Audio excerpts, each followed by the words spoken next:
Dahil naglalaro kayo ng train, gagawa rin tayo ng sarili nating version, na upgraded version, using these materials only. AAA battery, copper wires, and neodymium magnet. Una, kailangan natin gumawa ng tunnel shape na coil using this copper wire.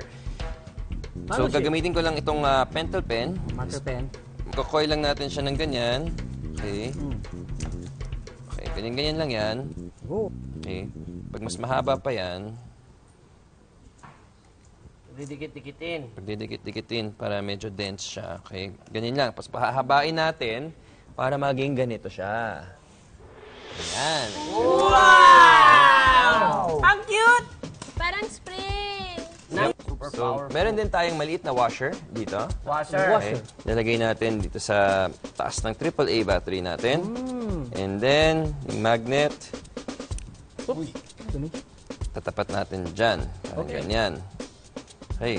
So, sa taas yan. Sa ibaba, kailangan din natin ng dalawa pang magnet. Dalawa pa. So, ganyan na yung itsura niya. Okay?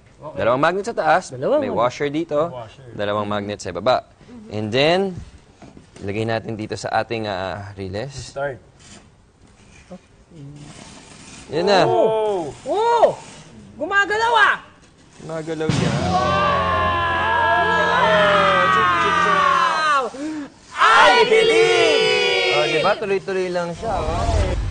May dalawa kasing magkaibang magnetic fields ang nag-interact sa nasabing experiment. One from the neodymium magnets, the other created by electricity flowing through the coil. Field lines of a typical neodymium magnet exit the North Pole and curve around to enter the South Pole. Kaya mahalaga ang pagkakahileran ng mga neodymium magnet para umandar ang baterya na nagsisilbing train. Mahalaga rin ang kuryente dumadaloy sa copper wire. Ito naman ang lumilikha ng electromagnet para lalo pang gumalaw ang baterya. I believe.